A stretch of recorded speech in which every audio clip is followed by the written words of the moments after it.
A warm welcome to everybody who have participated for the second day of our International Digital Conference. And today it is really a privilege for me to introduce the keynote speaker, Dr. Shopna Banerjee, who is Professor of History, Brooklyn College, and the Graduate Center of the City University of New York. She has done extensive research on gender, class, and ethnicity in colonial South Asia, and her objective is to narrow the lens uh, to pinpoint the condition of women, servants, children, fathers, masculinity, domesticity, and family. She has written several books, such as one of them, Men, Women, and Domestics Articulating Middle Class Identity in Colonial Bengal, Fathers in a Motherland Imagining Fatherhood in Colonial India, among others. And she is also the co editor of Mapping Women's History in Colonial and Post Colonial India. Currently, she is working on a collaborative research project on ayahs and amas. So, Dr. Banerjee, over to you, and we are eagerly looking forward to your lecture. Thank you very much, Rakhi. It is a great honor to deliver the keynote address for the stimulating conference on the mapping of the geographies of childhood, and that too at this esteemed institution in my hometown of Kolkata. I thank the organizers, especially Rakhi Ghosh, for inviting me for the lecture. I'm directly indebted to Gargi Gangopadhyay for her published works and the IFA sponsored website Children's Books from Bengal that she manages. I never had the chance to meet any of you in person, but I hope to cross paths with you in near future.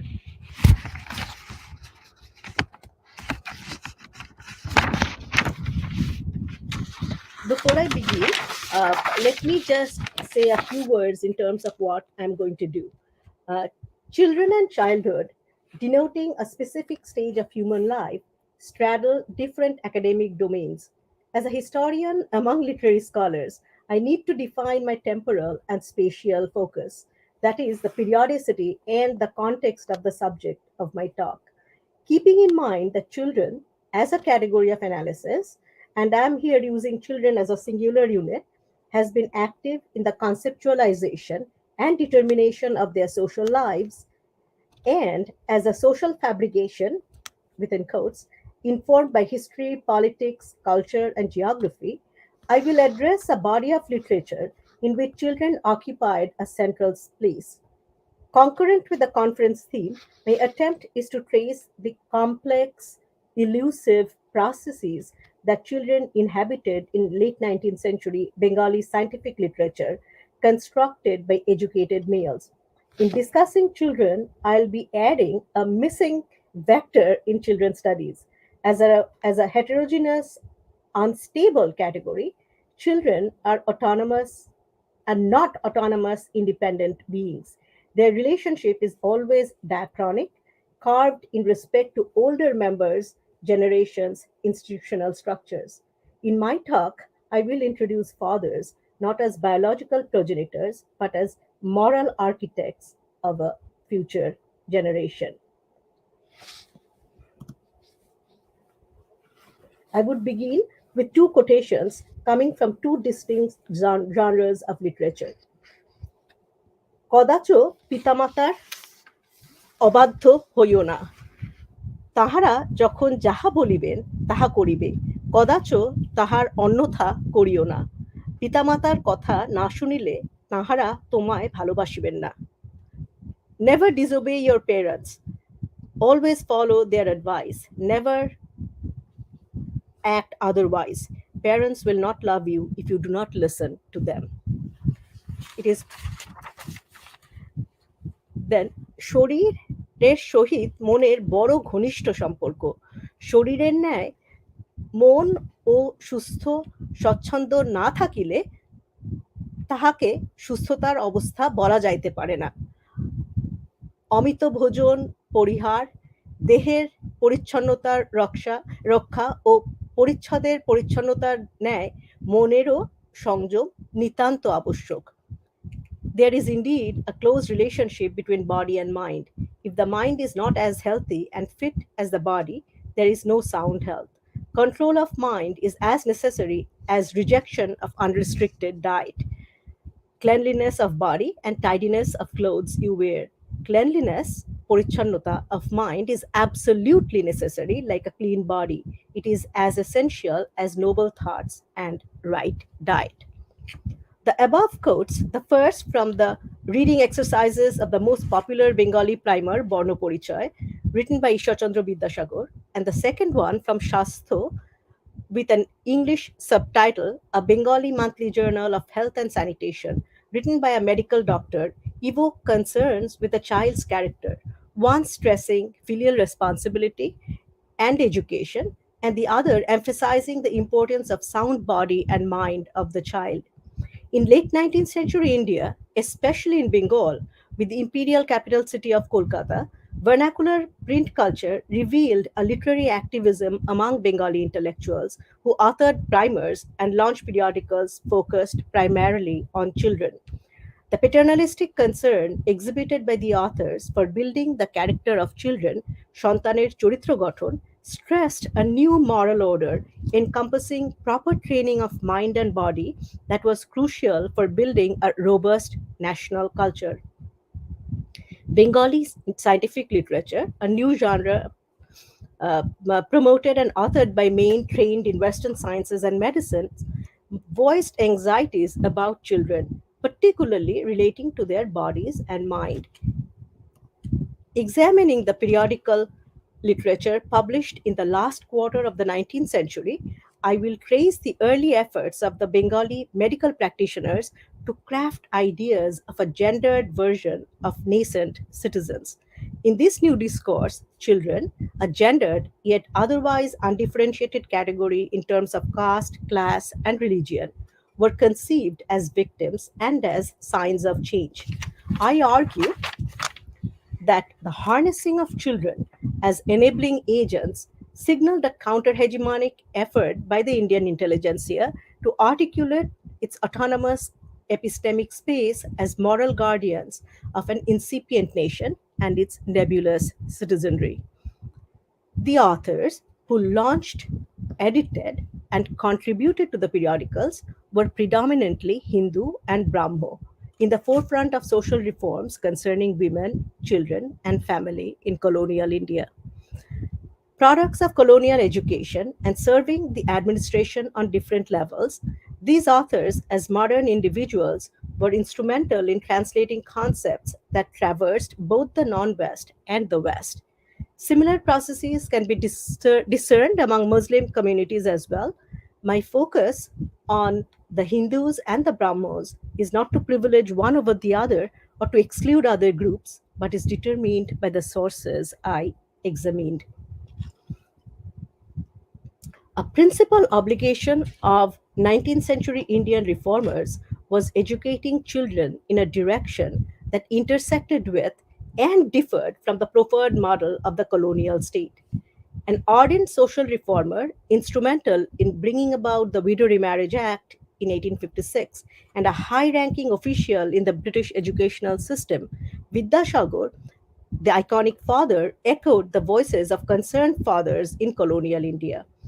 He urged fulfilling obligations towards one's own parents, central to Shantane Charitra Gathon, and being a responsible citizen. Insisting that parents will not love you if you do not listen to them, he made parental love conditional on children's behavior. The reciprocity of love and obedience from children to receive parental affection made children and parents both active agents in the scholarship. This overwhelming engagement with the future generation prompts me to ascribe fatherhood to these authors, not merely as biological fathers, but as moral guardians of a nation in the making.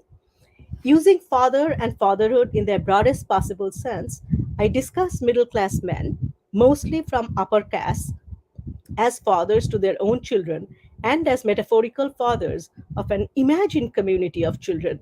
They were a new urban based professional group of native intelligentsia with roots in the villages and engaged in teaching medicine, law, as well as filling the lower ranks of the British civil service. As members of an emerging professional community, the fathers, caught between different layers of authority and subordination, held contradictory positions when it came to exerting their subjecthood and agency. These male reformers, often subjects of derogatory criticism by the colonial government, were among the first to question traditional social customs and envision new models of womanhood, family, children, nation, and I contend new ideas of fatherhood as well. The reformist literati of colonial Bengal took the middle class child to be the future citizen subject, if male, and to be the ideal mother, Adarshumata, and a good housewife, Shugrihini, if female, underscoring the lack of boundaries between the familial and the literary activities.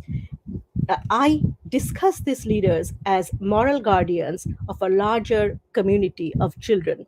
Let me, at this point, let me delineate very briefly the complex historical terrain to explain the paradoxical location of middle class fathers as hegemonic and subaltern subjects and the ambivalence and contradictions that characterized their literary activism.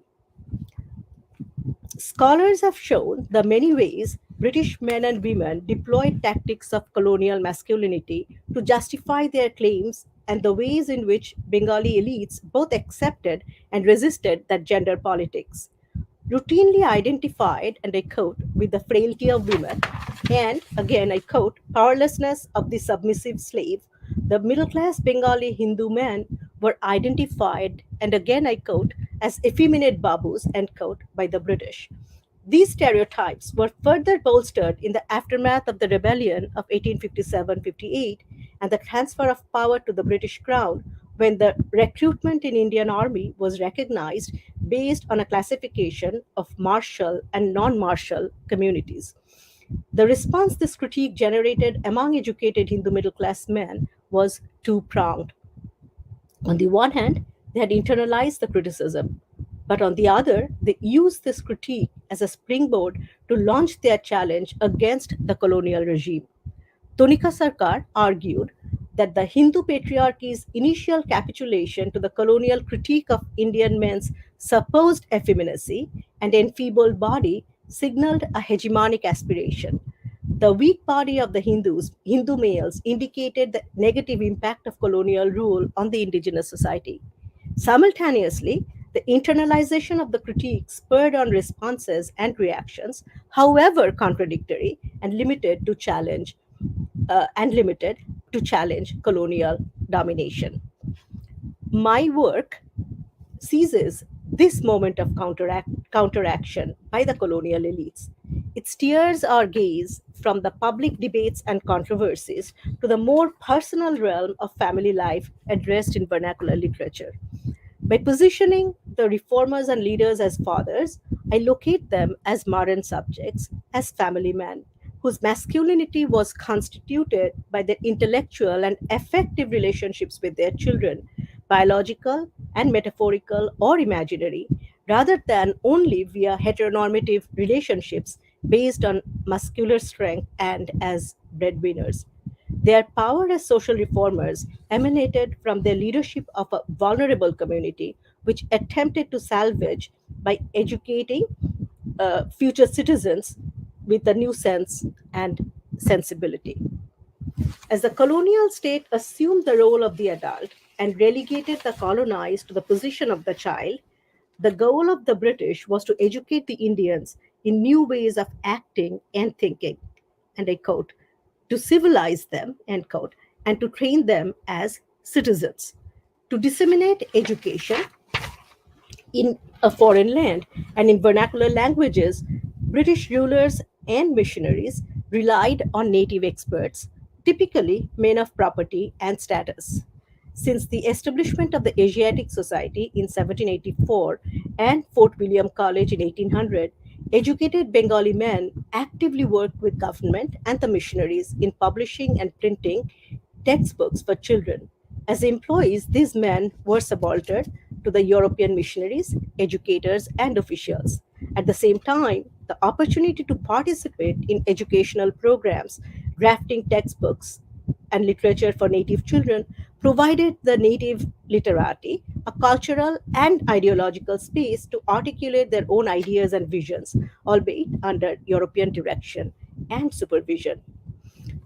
It was in this contentious political environment that Indian intellectuals played a pioneering role in a new field of literature with their imagined community of children.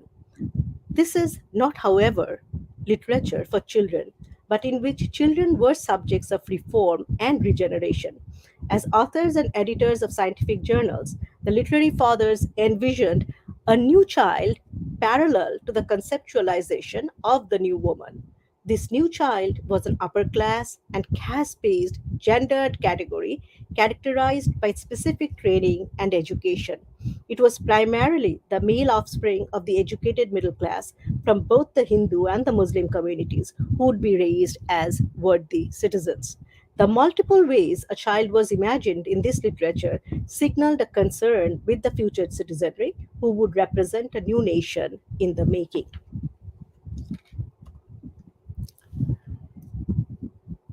It is common knowledge that empires produced subjects, not citizens. Yet, the story is neither simple nor linear. In its long history of empire building in India, to disseminate the duties of a good citizen, the British produced textbooks like The Citizen of India, produced in 1897 for school curriculums, and launched the Boy Scouts movement in 1908 under the leadership of Baden Powell. The pedagogy of the native intelligentsia, whether through voluntary associations or through independent literary movements, was part of a larger exchange of ideas that was global in nature. The new educational movement of the native literati creatively assimilated influences of Victorian and Edwardian England, that is, between 1837 and 1910, with knowledge and practices of India's plural pasts. It is instructive to note that the term citizen as Nagorik or Odhibashi did not appear in the pedagogical or scientific literature of the late 19th century. Rather, citizenship, still a nebulous notion for the colonized population, was assumed through the ascription of certain attributes, physical, ethical, and moral, that would make the subjected population fit for self rule. As a biomoral concept, citizenship was thus imagined in diverse ways, both by the native literati and the colonial state. Similar to Victorian and Edwardian England, a sound, healthy body and character, discipline, duty, and obedience, rather than rights and privileges, constituted the ideals of citizenship for the indigenous leaders. Kathleen Canning and Sonia O. Rose posited citizenship as a multidimensional concept and argued that it needed to be understood in both discursive and experiential dimensions. Canning and Rose argued, and I quote, that citizenship was experienced both by historical actors and by those subjected to various instances of power. Actors in different historical situations appropriate these subject positions in order to challenge, redefine, or honor the boundaries of citizenship. End quote. Drawing on Canning and Rose, I will interrogate the multiple ways the writers, that is, the colonized subjects, imagined themselves and imagined children, a gendered yet undefined category, as a new body of citizenry who were both victims and agents of change. In the new genre of scientific literature addressing young adults and educated parents, children and youth were implicit categories imagined by the bilingual intelligentsia, while print capitalism facilitated the imagination of children in a homogeneous time. To borrow Benedict Anderson's phrase, the native literati imagined a future that was influenced by the modular ideas of European modernity, but remained rooted in its Indian past and, in that sense, was recognizably distinct from the West.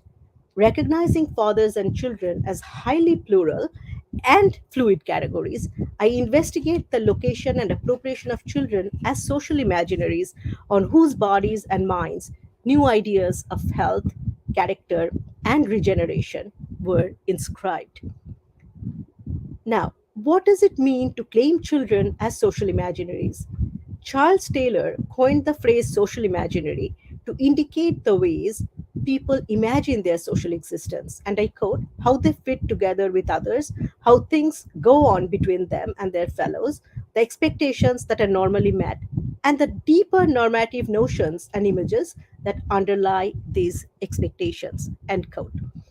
For Taylor, social imaginary is, again, I quote, is not a set of ideas. Rather, it is what enables, through making sense of, the practice of society. End quote. Taylor's concept of social imaginaries is a useful tool for explaining the invocation of children in the literature I discuss. The imaginings displayed the scientific community's representation of the common understanding and shared concerns of colonial subjects, both elite and non elite, and its claim for legitimacy both within the linguistic community, that is the Bengalis, and before a colonial government. Spearheading a new literary genre, medical professionals projected children as beacons of hope for a reformed future and hence attempted to ameliorate their dismal state of being. For educated Indian men, children became the enabling agents and vehicles for imagining a collective social life in the face of strident criticism of the colonial state. In the changing sociocultural landscape of late colonial era, the predominantly Hindu writers configured children in three different guises. Girl children as hapless victims of unjust social practices and mothers, boy children as would be citizens constituting the future generation, and male youths engaged in excessive sexual practices causing national degeneration. All three positions of children required remediation, but they were also granted agency, however mediated in specific moments of their mobilization. While the children were not speaking subjects, the harnessing of children signaled a counter hegemonic effort by the intelligentsia to articulate their autonomous epistemic space as fathers in a motherland that they were trying to recuperate from foreign domination and control. Now I discuss my sources, and which is the more interesting part of the lecture. The biopolitics of the British had impeded the development of science in the colony, as the colonies repeatedly condemned Indians for not being fit for the study of sciences. This characterization of the Indians for their unsuitability for scientific learning ran parallel with the caricature and stereotype of the Bengalis for their frail bodies and feeble mindedness. In short, their effeteness and lack of courage, independence, and veracity. At a time when the perceived frailty, precocity, and sexuality of native bodies called for intervention by the colonial state, and legislations were passed on marriage of widows and the legal age of consummation of marriage, trained doctors and professionals launched scientific journals in vernacular languages to enunciate on issues of physical culture, health, and marriage. Between 1875 and 1896, out of 776 Bengali scientific texts, 472 were on medical science alone. At least 18 Bengali scientific periodicals were published between 1866 and 1899 to acquaint common people with Western medical science. The first step in the process was to further educate parents and young adults alike. Alongside a wide audience of the expanding literate population, Bibidhartha Sangraha's editor, Rajendralal Mitra, stated his mission statement for his publication so that girls and boys can extend their knowledge as they read their periodicals as part of their games or even as storybooks, so that the youth can put aside sensually exciting texts and take interest in useful things. so that the aged can engage in serene discussion of good things. Mothers, in particular, were especially addressed for ensuring a healthy body of citizenry. What is particularly interesting in these journals is the persistent effort by the intelligentsia to define the different stages of childhood determined by chronological age. Bhishak Darpon, a monthly magazine of medicine in Bengal, co edited by a Muslim and a Hindu doctor, published a lengthy essay by the London trained doctor Jogendranath Mitra on bodily norms and functions for children and youth. The period of infancy, Shoishab, was marked between the date of birth and 2 years. Youth, Komar Abustha, a stage that never appeared in colonial legislation, was divided into two phases from age 2 to 8 and from 8 to 14, 15. These demarcations of nuanced stages of life from Shoishab to Komar Abostha stand in contrast to the colonial state that defined adulthood for its gendered subjects along specific ages, 18 for males and 14 for girls, as proclaimed by the Age of Consent Act in 1891. The emphasis on bodily care and physiological growth of children from their weight at birth through successive weight gains, dietary specifications, administration of medicine, etc., and the simultaneous training of their minds attested to the many ways the Bengali intelligentsia imagined their children as the future citizens. The scientific writers envisioned a moral order inhabited by male citizens of healthy mind and body, and females as mothers of the nation.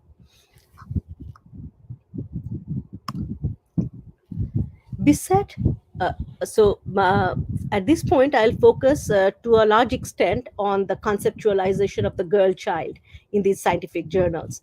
So, beset with trauma of child marriage, victimizing girl children, and in turn, the nation, the intelligentsia's anxiety with the well being of the future generation shifted to the role of mothers around the last quarter of the 19th century. The journal Shastho, edited by Didi Gupta, a late civil surgeon of Kuch Bihar, repeatedly urged the care of the child by describing the newborn as the most vulnerable and even more helpless than animal cubs. Several articles on the home, the housewife, child rearing, and vegetarian and non vegetarian diets, particularly diets of widowed women, clearly established women as Shastro's targeted readers.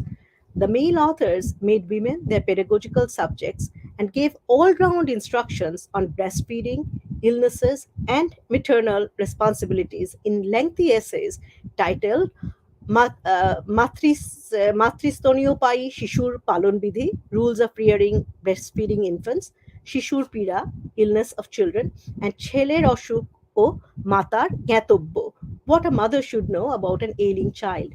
While the term Shishu, infant child, possibly designating the first 2 years of life, was not segregated along sex, women occupied two contradistinct positions in this new literature as mothers who needed education in human psychology, in human physiology, sorry, for successful raising of male children, and as chaste Hindu widows whose strict regimen of diet and lifestyle were worth emulating as a model of brahmacharya or restraint, a model that was invoked in Gurukul, such as the Gurukul Kangre in Punjab and later in Brahmacharya by Rabindranath Tagore, although Tagore's conception of Brahmacharya was not did not entail the same gender politics, and they all flourished in the course of the 20th century.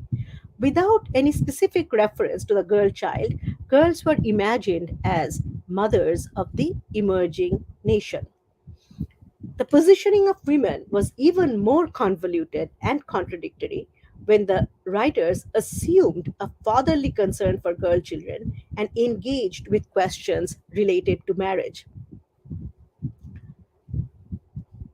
In 1888, Dr. Pulin Chandra Sannal, the editor of Chikitsha Sammiloni, wrote Bibaho Bichar, scrutinizing marriage practices, pointing out the intimate connection between marriage and national health. The article began with a strong denunciation of child marriage. whether performed in infancy or prematurely in youth, and the ill effects it had on Indian society.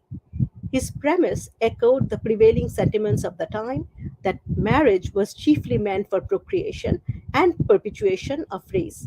Underdeveloped bodies and reproductive organs of male and female juveniles were bound to produce weak progenies who would perish very quickly.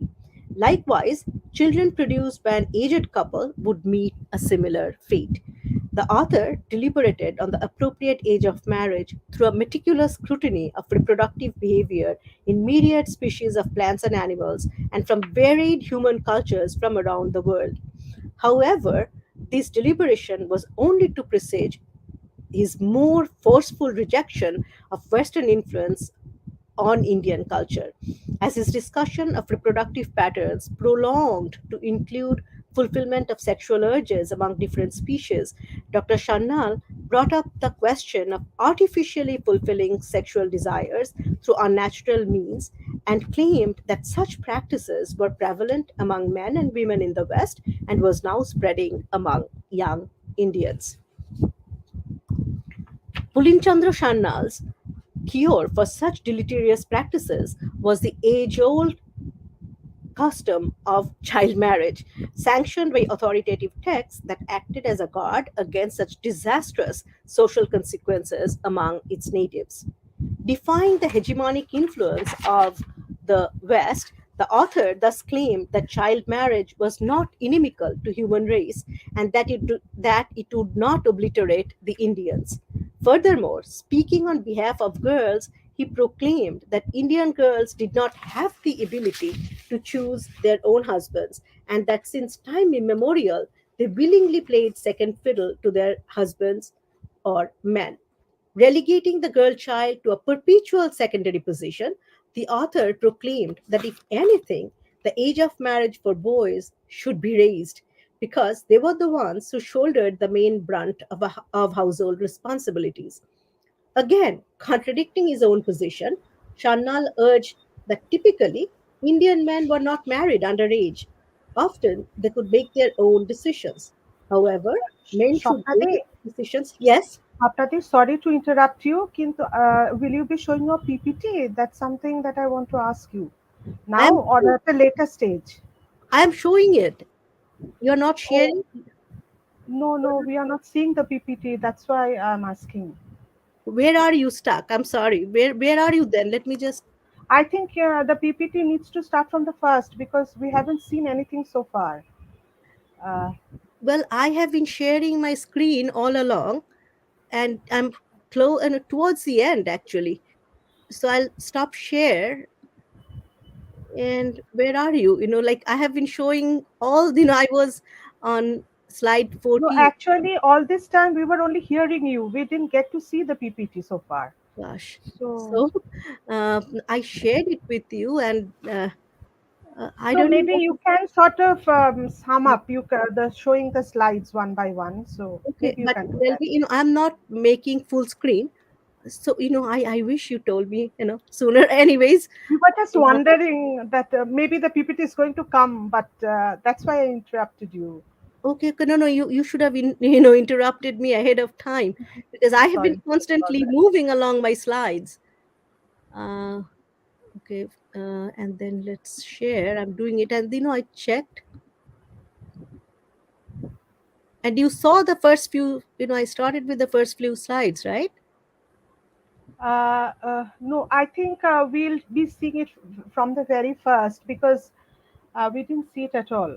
No, no, but it's not getting there. I think. Wow. All I'm.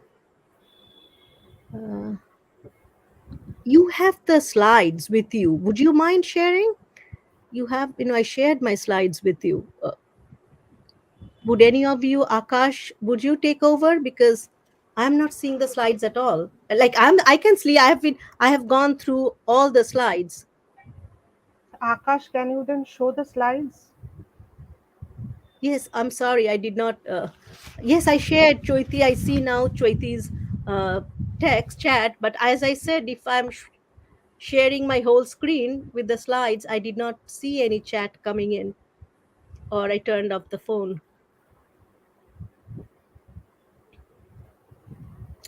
Should I stop, Akash? Shubhajit is asking, can you open the PPT? I can. I It's open on my end, and I was on slide 14.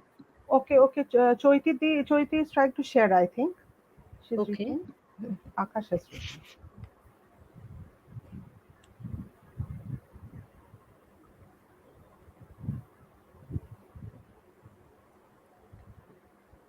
and it is also on my screen. If you want me, I could do it again, but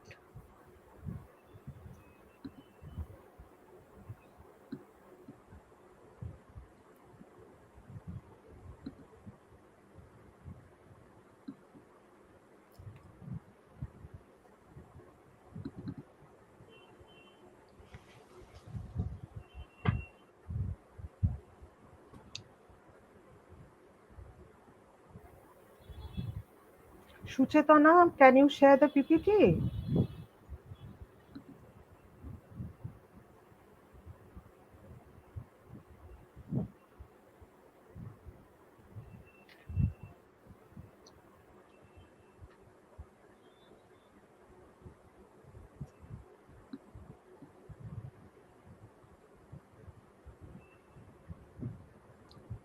Okay, then Shuchetana, please do.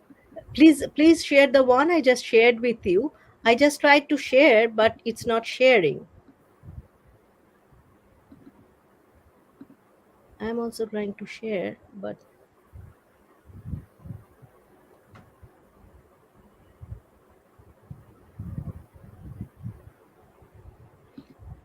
apparently it's sharing because it's asking me not to share.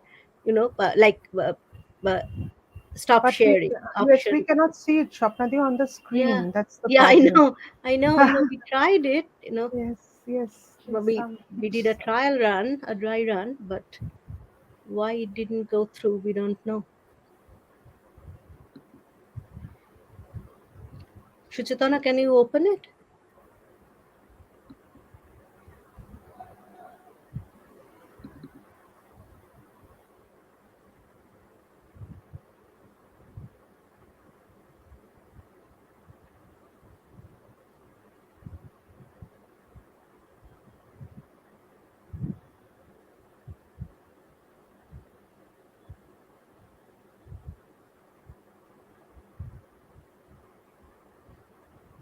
Yes,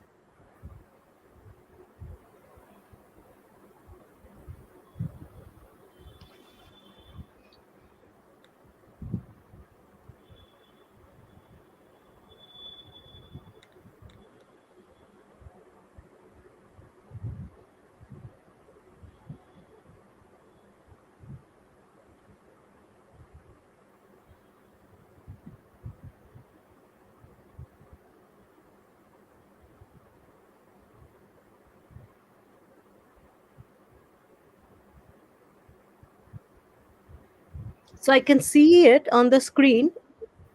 Tell me what I should do, but you have to keep on moving it.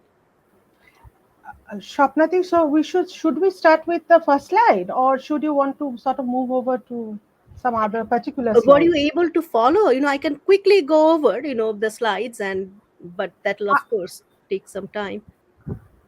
It's, Maybe if you could do that.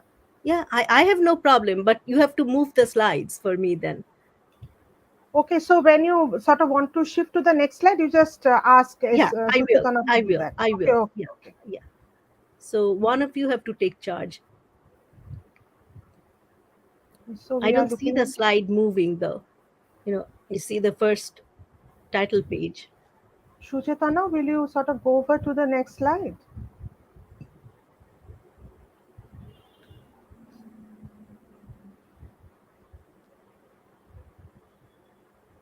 Okay, this is just a picture, and this slide basically, I started with this quote from Bidashagar and from the magazine Shastra.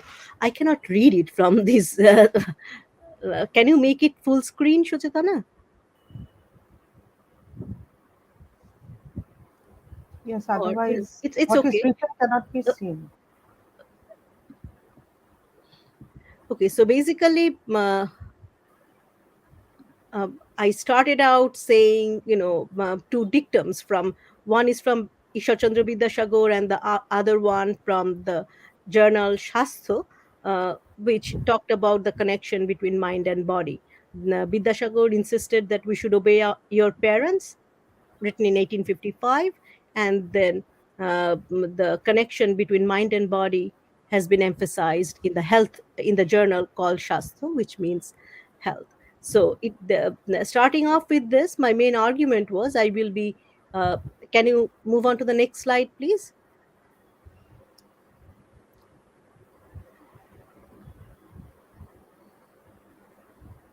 The next slide, please.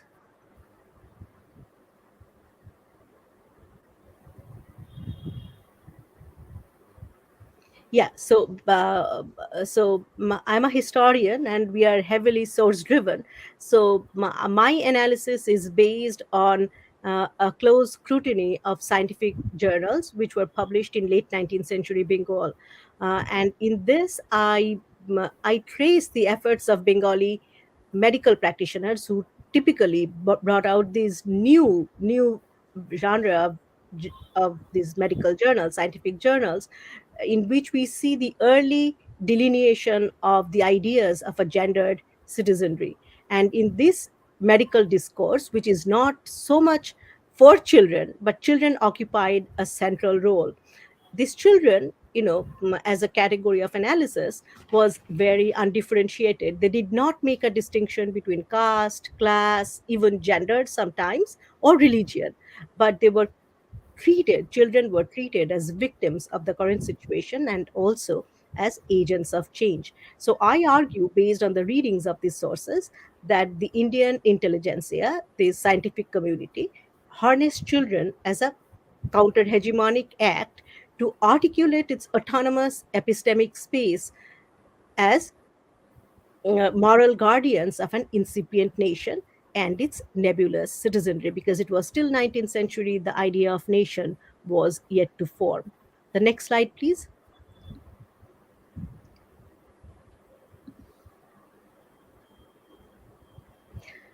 So the main emphasis of these periodicals were proper training of mind and body that was crucial for building a robust nation. And that's something, and Vidyashagar, no, the previous slide, please. Vidyashagar emphasized filial piety or devotion towards one's own parents and education as the primary duties of being a responsible adult, that is, a good citizen. But he made also this parental love conditional, because he insisted that parents will not love you if you do not listen to them. So this reciprocal relationship between love and obedience for parents from children was contingent for receiving parental affection. So it almost becomes a transactional, a contractual relationship, but it makes both parents and children as agents of change. Next slide, please.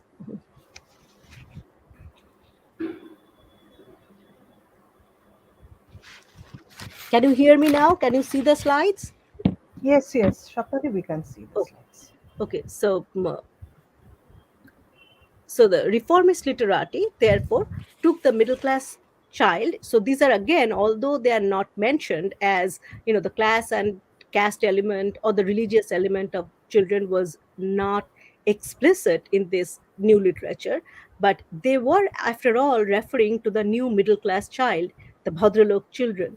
If and if male, they were looked upon as a future citizen, but for the woman, she is always looked upon as an ideal mother, Adorsha Mata and Shugrihini. So I discuss these writer leaders, as moral guardians, as metaphorical fathers of a larger community of children. So they are not proclaiming themselves as adults, but I ascribe a fatherhood to them, a metaphorical, a figurative fatherhood to them, for being the moral guardians of an upcoming new generation.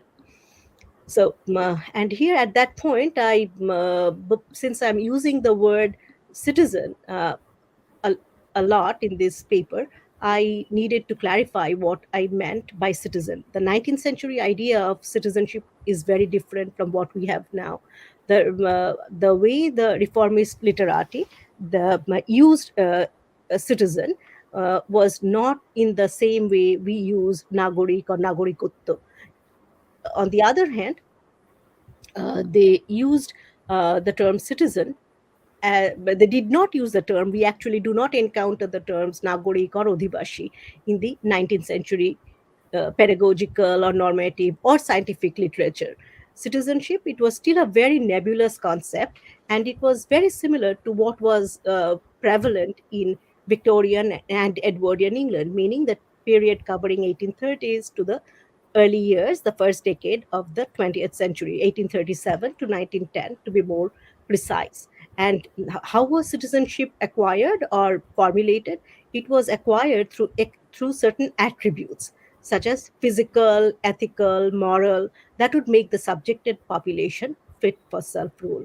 So, similar to Victorian and Edwardian England, a sound, healthy body and character, which embodied discipline, duty, and obedience, rather than rights and privileges, constituted the ideals of citizenship for the Indian leaders. And those were the qualities that these literary activists were also invoking in the imagined children. Now I came to the body of sources that I closely scrutinized. So I'm talking about this scientific journal. So let me give you some figures. So between 1875 and 1896, out of 776 Bengali scientific texts, 472 were on medical sciences alone. At least 18 Bengali scientific periodicals were published between 1866 and 1899.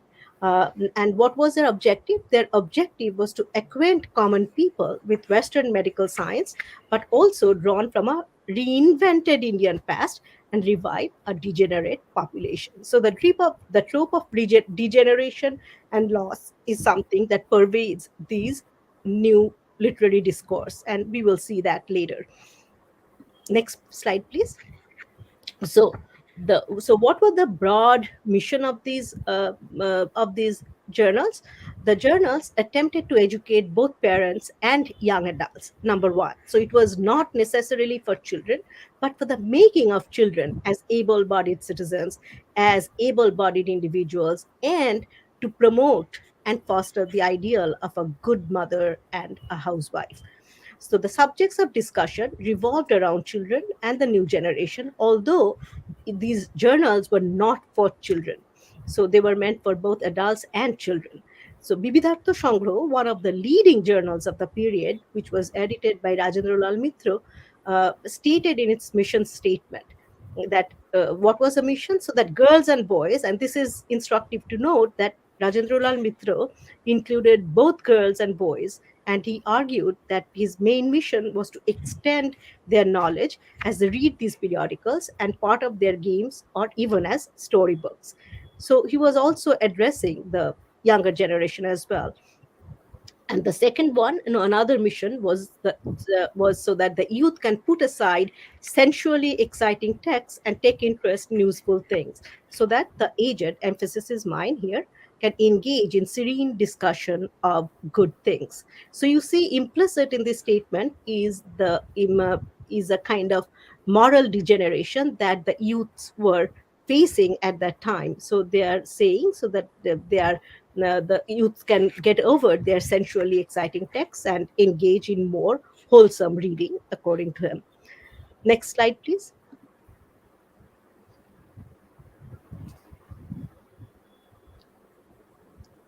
Uh, okay, so another interesting journal called Vishak Darpon. Yeah, which was a monthly magazine of medicine in Bengali, and it was co-edited by a Muslim and a Hindu doctor. It published an essay by a London-trained doctor, Jogendranath Mitra, who wrote on bodily norms and functions for children and youth. And he particularly defined the ages, the different stages of childhood. Now, chronological age is very, very significant in the colonial discourse through legislations and through other medical discourses of the time. The entire period of the late 19th century was rocked by the question of age, when the widow, on issues of the of child marriage, and also on sati, which Tarika Sarkar has recently shown, and more prominently about the consummation of marriage through the Age of Consent Act in 1891. So around the same time in the 1890s, Vishak Darpan was arguing the not only arguing, it was laying down the different stages of life according to ages. It is laying down the chronological, defining the chronological age of children at that time. So the period of infancy was marked between the date of birth and 2 years, whereas youth, Komar Abostha, and again note, and this is something, Komar or the state of youth has never been addressed in the colonial official discourse. But here, these indigenous writers, these native leaders, they were actually engaging in the question of different stages of life, that we have seen, in our ancient texts as well as the four stages of life. But here they emphasize the youth, and they divided it from age 2 to 8 and from 8 to 14, 15. Next slide, please.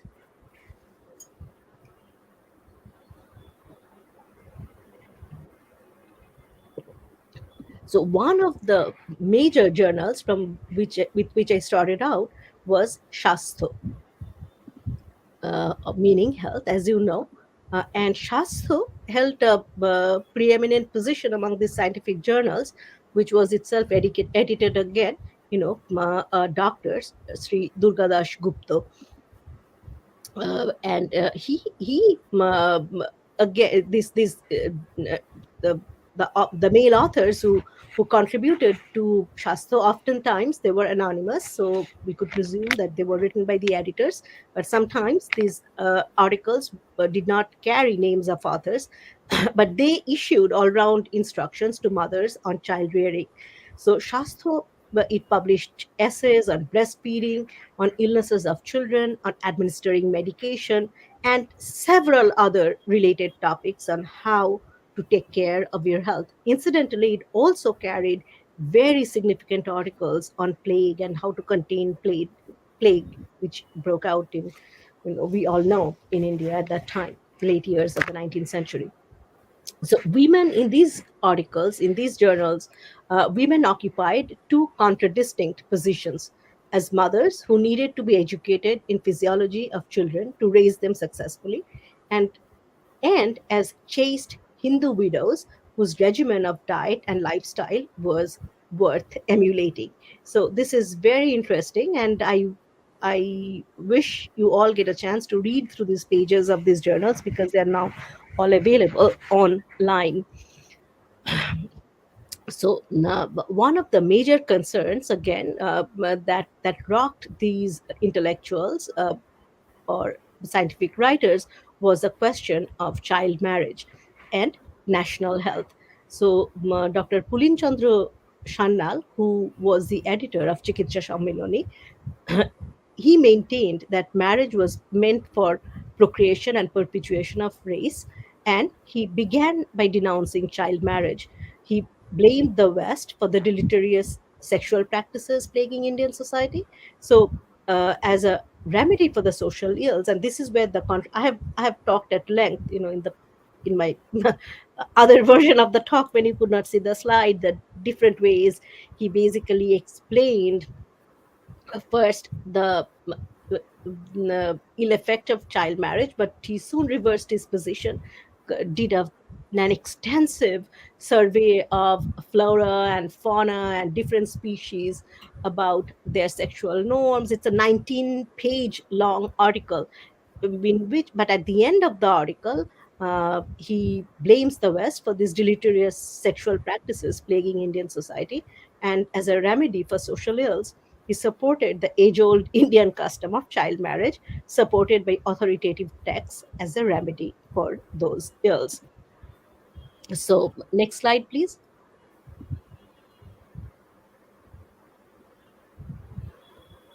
Can you change them?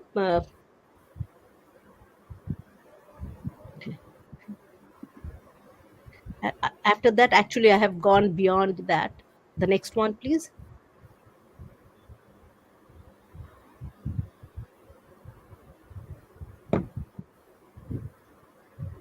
The next one, please.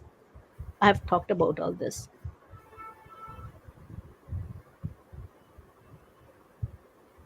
Can we go on to the next slide?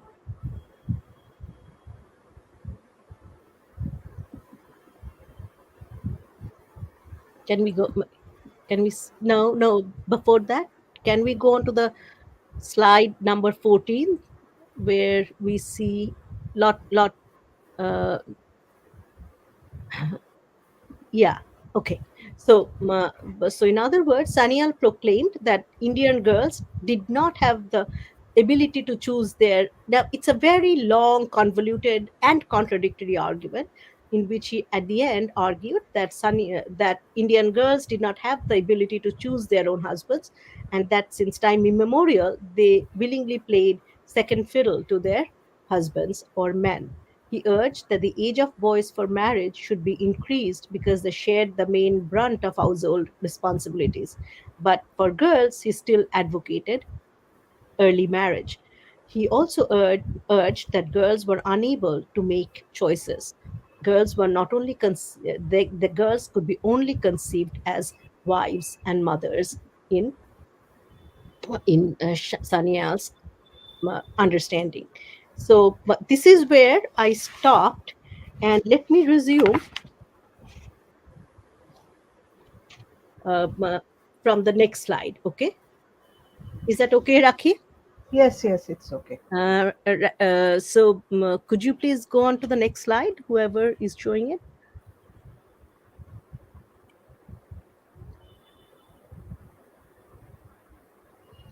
Okay. So, in this volatile socio-political culture of late 19th century Bengal and India, there also prevailed a counter narrative that denounced child marriage, which we saw in the case of Pulin Bihari Sanyal.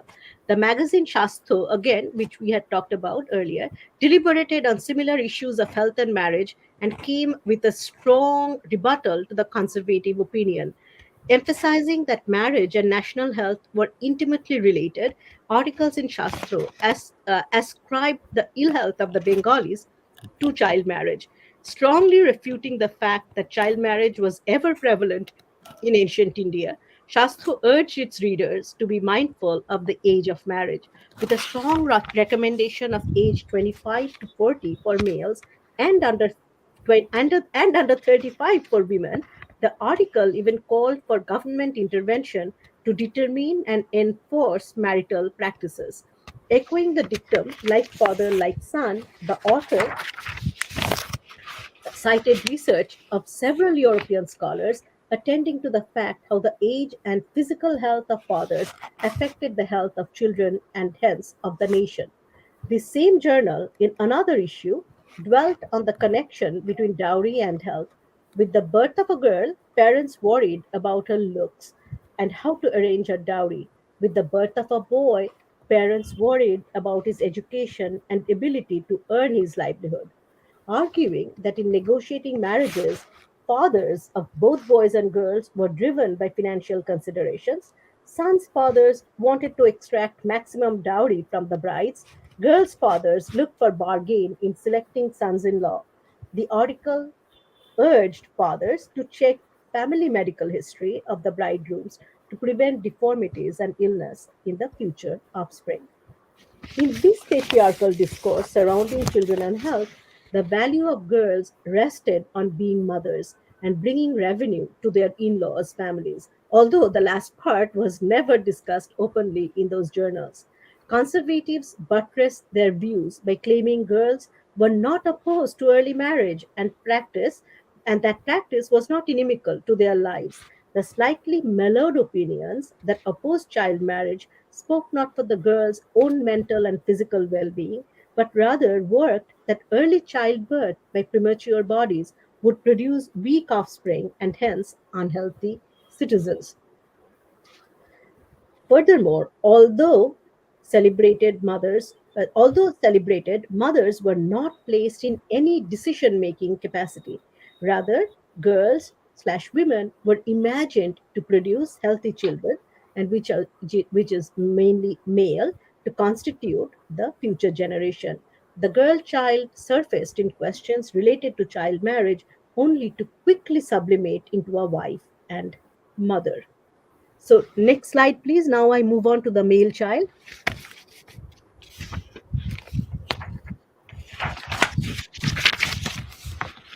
So, the question of the boy child as a citizen subject was framed in the context of national crisis in environment and health, a theme that paralleled closely with Victorian and Edwardian England. Deliberating on natural, local, and behavioral practices, an article again in Chikitsa Shammilani listed child marriage, polygamy, unwholesome food, lack of exercise, drinking, masturbation, and sexual intercourse as the main factors behind the loss of health and character. One of the many ways to remedy the situation proposed by the writer father was diet and nutrition. Can we go to the next slide, please? The authors in these journals merged instructions from Charok and Shustrut, ancient Indian medical experts, with British enthusiasm regarding diet and exercise. They claimed that negligence toward diet was a primary reason for the lack of social and physical degeneration of the Hindus. The authors writing in Chikitsa Shammilani and Shastro emphasized portion control and the importance of protein, carbohydrate, and fat for physical well being. The subject of concern was the diet of school-going male children between 10 and 18 years of age. This specific age group, transitioning from youth to early adulthood, Koishor or Jobonabostha, the authors argued represented an important stage in the human life cycle for its massive physiological and psychological shifts. Boys between 10 and 18 needed a healthy diet to deal with the harsh competitive reality of an imperialistic regime. The objective of these essays was to establish the antagonistic relationship between colonial rule and the youth population. Turning to parents, he complained, parents in our country today are so bogged down with education of their boys and girls that they sometimes tend to neglect the very important responsibility of feeding children properly.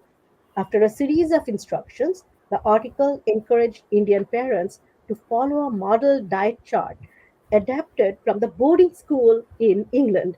What is interesting in this discourse was the writer's ambivalent relationship to colonial rule. On the one hand, colonial education was blamed for the excessive stress and physical debility experienced by the younger generation. On the other, British slash Western diet and nutrition were considered the model. The unabashed discrimination between boys and girls was evident in an essay that claimed the boy's body and mind developed under age 20, while a girl, on the other hand, would be old at 20. Kurite buri. Another piece cautioned parents to be mindful of their sons' diets, while nothing was said about their daughters, and urged parents not to subject boys to the pressure of modern education and sacrifice their health at the cost of intellectual excellence. The differential treatment of boys and girls subjected the latter's subordination to patriarchal values and norms. Able bodied boys represented the prospective citizenry, but girls, figuring only as mothers and wives, were excluded from citizenship and were valued for their roles in producing children and social reproduction. Could you please move on to the next slide?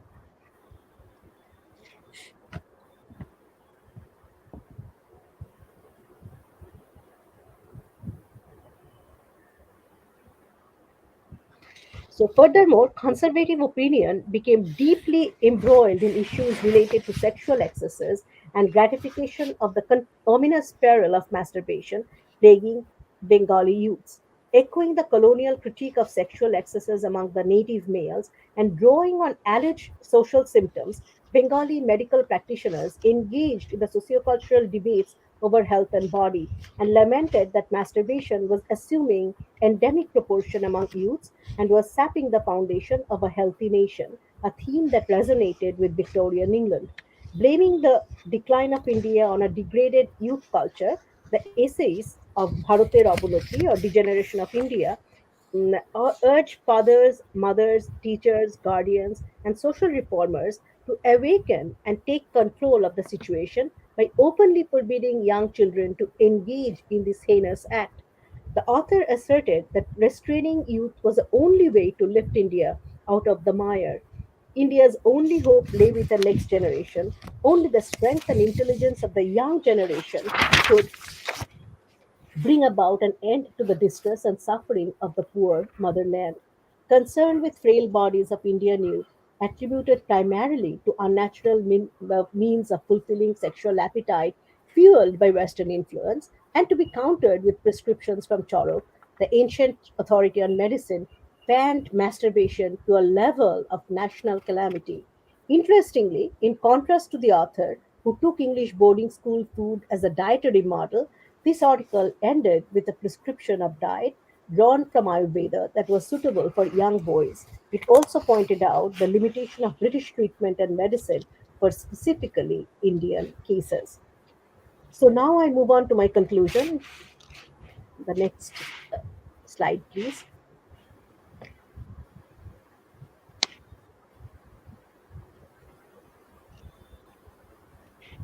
So please give me 5 more minutes to wrap up. Okay. In this new scientific literature, the indigenous male literati imagined themselves as moral guardians and also imagined children as both hapless victims and repositories of hope.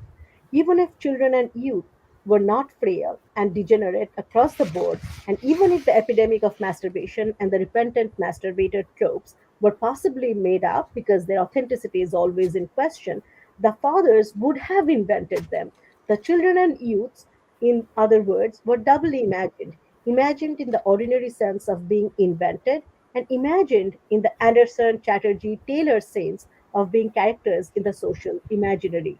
It is, of course, easier for one to demand imaginary youths to be reformed than to improve one's own character or the character of one's actual children, and imaginary children are easier to manipulate in the creation of a new social imaginary than actual children would be.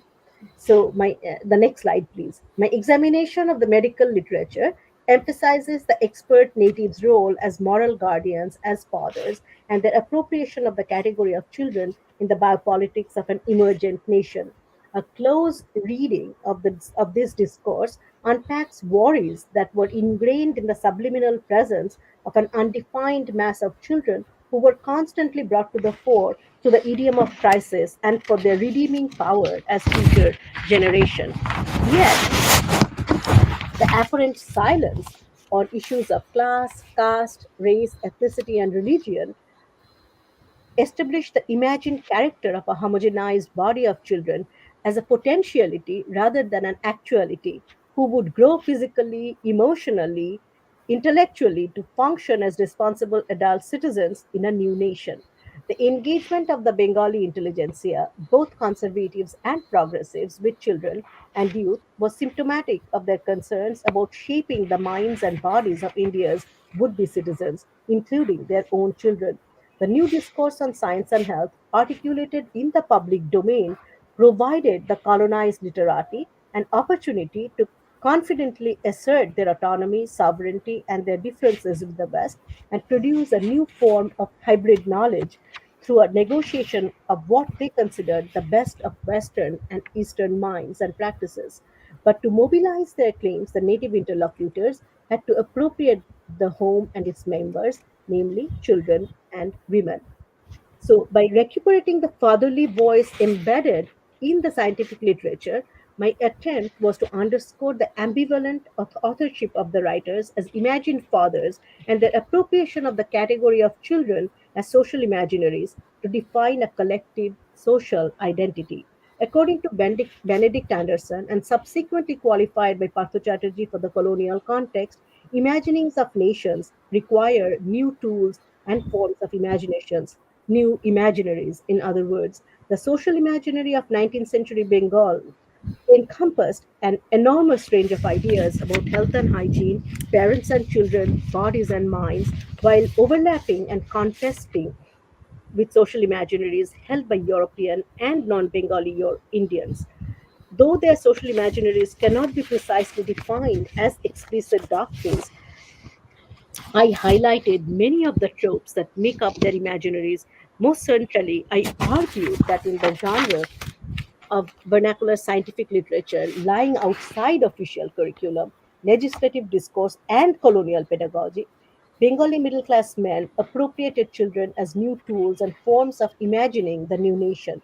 The gendered notions of children as would be citizens, in their multiple guises, were both factual and normative. The notions gestured toward the Bhadralok fathers' world of thinking, who positioned themselves as reformers and visionaries capable of establishing acceptable norms for the juvenile population. Although never identifying themselves as fathers, the writers assumed paternalistic measures for the collective moral economy to redeem the future generation. Acutely aware of the alleged shortcomings afflicting the natives, they imagined children in various positions of precarity and power. I argue that when the relationship of native masculinity to family, women, nation, and state were under scrutiny, the figure of the child became the enabling agent and the ground for challenging stereotypes and imagining an alternate universe. The act of imagining and historicizing children in both the imaginary utopian past and an imaginary future empowered the male writers, the tremendous plasticity of children, the girl as a child wife and mother of the future progenies, and the boy as citizen subject provided the perfect medium for projection and articulation of the subjugated native's own self.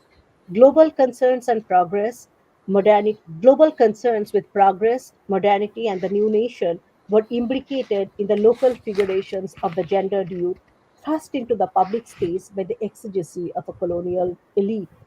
Children in real life, a specific demographic segment of gendered youth, thus became one of the new habitations of modernity, assailed by its vices, but simultaneously produced, reshaped, and determined by modern powers in their circulation and production of knowledge. My exploration of these scientific magazines provides a prehistory to the more formidable efforts in the 20th century to form the able bodied and informed citizens and imperial subjects as represented in the works of the fellow presenters in the conference. Thank you. Thank you for this so very engaging lecture, Swapnadi.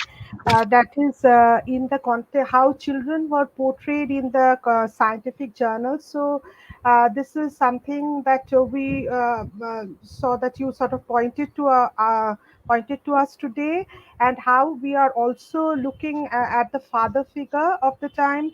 That is how the father figure is again a representative of the patriarchy very much, the father figure emerging as some kind of moral guardian, and the primers also, that is how they stressed on morality, the Mhm, concept of the young boy as an ideal citizen, and mhm, again the children who are being looked upon as some kind of hope in the scientific journals. But mhm, again, sadly, the role of women, always the young girls are seen in the context of becoming wives and mothers, and nothing is said about their education, nothing is said about their health. So as soon as a young girl is being talked about, always it is her marriage that is uppermost in the mind of her guardians. but So let me just interrupt. There was question, girls' education were discussed, but only for being a good mother and a housewife. There are, Shugrihini and I did not Shumata. look at this those manuals here for this research, but I have written extensively on that how girls were reared to become the ideal child. The ideal girl child would be Adarsho Mata and Shugrihini. So there are Shugrihini and tons of Shumata. literature Yes, on that. Yeah. yes, yes, yes. So but they Uh, received a specific kind of education, so education yes. itself was very gendered. A few weeks ago I talked about it, how marriage and education was always in conflict. Exactly. So, any questions? Uh,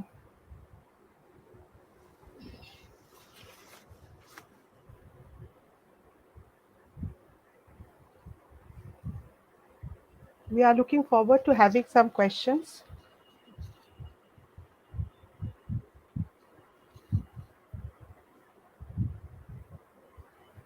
You can put in your questions in the chat box. Yes, it is Shuchetana who has a question. Okay, would Uh, you say the Victorian ideal of angel in the house, with profound emphasis on mother, has been directly imported into colonial discourse? Okay, Shuchadana, that's a very good question. Thank you for asking. The notion, the whole debate and what I have shown here is, yes, there was a very creative assimilation of Victorian ideals of domesticity into the Indian, quote unquote, embryonic national culture. The new ideas of domesticity that was pervading the cultural space, not only in Bengal but in all of India, were influenced by Victorian ideals.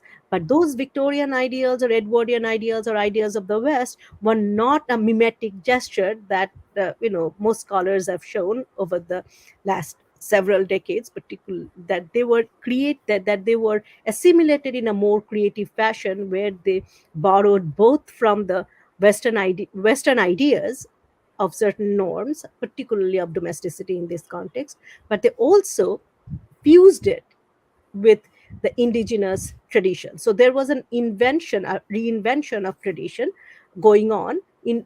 So that's why in this medical literature we are constantly seeing, Charok and Shushrut were invoked, and even someone as contradictory as Pulin Bihari Sanyal, he showed that his writing was full of contradictions and ambivalence.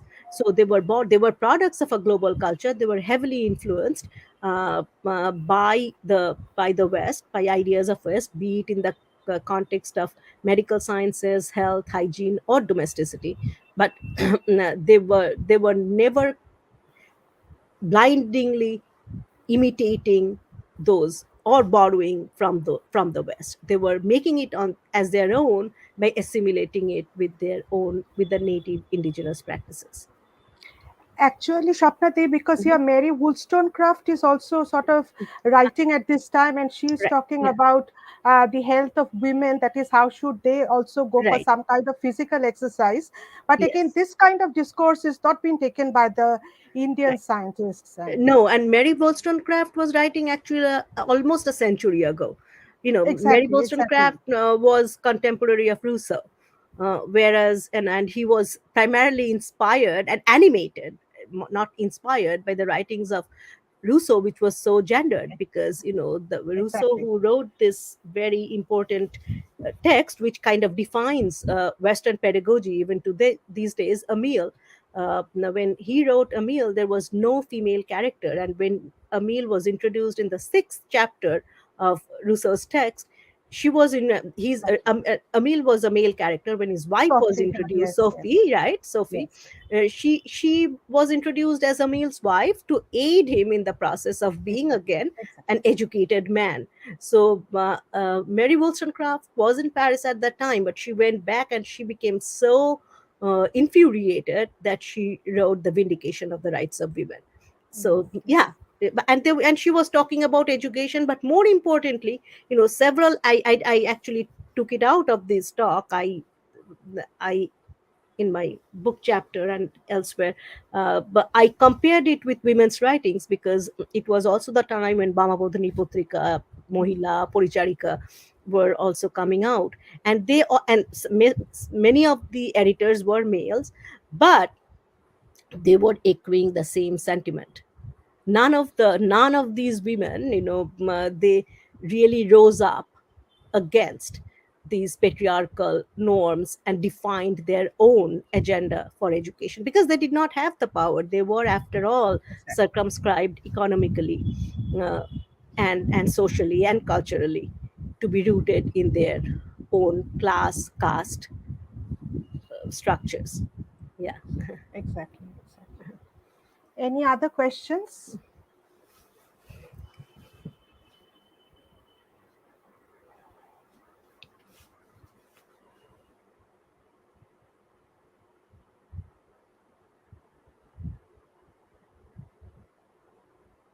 You are requested to put in your questions in the chat box, please.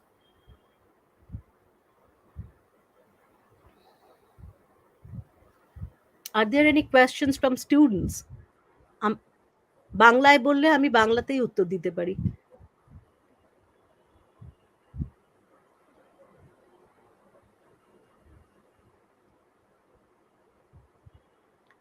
Swapnati, there is again something I again want to know. That is Okay, from the point absolutely. of view, from the point of view of the Bengali woman doctor Kadambini Ganguly. So, Right. do we have any kind of writings or any kind of prescriptions from her? You know, somebody, I think Aparna Bandyopadhyay and others, they are working on, some students and scholars are working on Kadumbini Gangopadhyay. Okay. I don't have any quote unquote prescription for her. I have not seen her writing, uh, uh, but uh, but they all, Kadumbini was condemned by the contemporary society Exactly, as a whole, exactly. right? She They was did not, shunned. none of these women got their dues. No, And no. for example, if we step outside of Bengal, the other contemporary of Kadumbini was Anandibai Joshi, who did not live a long life, but Yes, who graduated from the medical school in the US in Philadelphia, and then she died within a year. But she was heavily rebuked and even beaten by her husband. Her husband was instrumental in sending her abroad for her medical training, but at the same time, he abused her physically. The other exactly. story of another medical woman is Hoimoboti Sen. Her autobiography I highly recommend to read, edited Okay, by Geraldine Forbes. Uh, mm, and she recounts the kind of hardship she endured in her life. exactly. She was a child widow and became a lady doctor.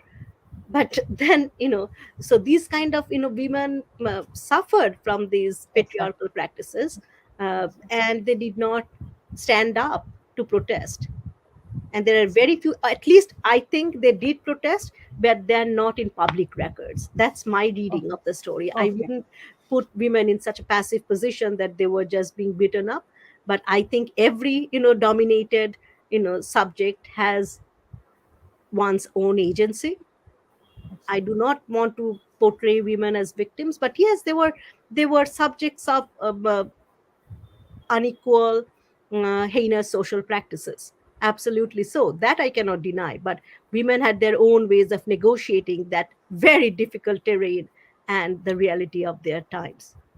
They put up their own forms of resistance, They actually, put which up is not recorded. absolutely their own forms of resistance. Yes. Yeah.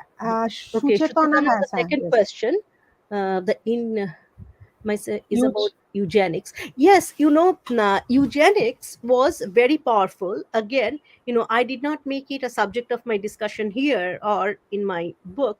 Uh, Scholars, Lucy Savory and others, they are working on Shantoti Shastro, uh, where eugenics played a very important role. The Bengali writers in 19th century, they were not so concerned with eugenics.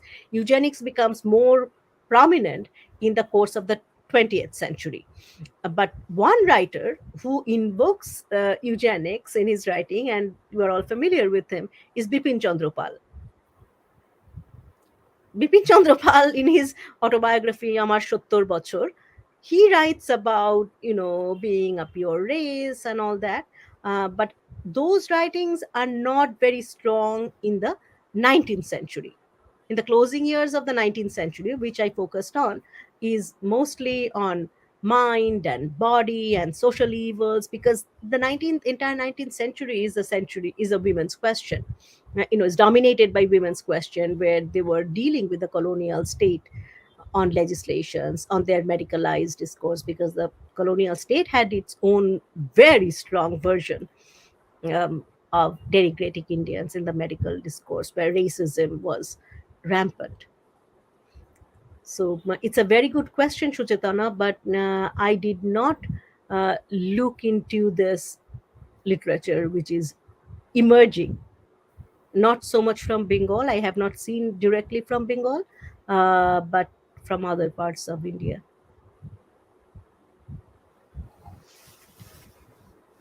Any other question?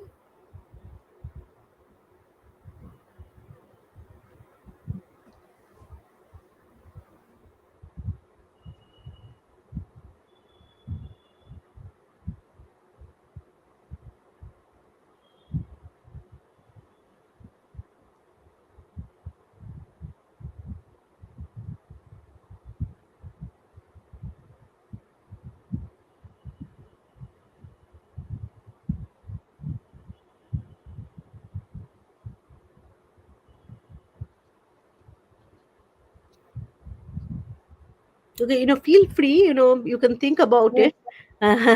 And feel free to, you have my email, so it's feel free to communicate with me. I'll be happy to respond. exactly. Yeah, but thank you So, again for giving me the opportunity to.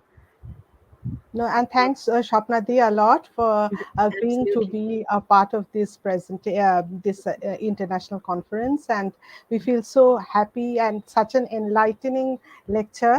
And thank you for everything. And Thank we you hope for once inviting more me. you'll be able to join us. Thank you. Absolutely. Yeah. Thank you. Thanks very much, Rakhi. Again, good luck with the rest of the conference. I wish I could be there, but it's really 1:30, past Yes, 1:30 in yes, yes. a.m. in the morning. So I'll see you soon. I'll see Okay. you next time, maybe, Next time, and maybe definitely, we can share. Yeah. definitely. All right. Okay. Bye. Bye. Bye.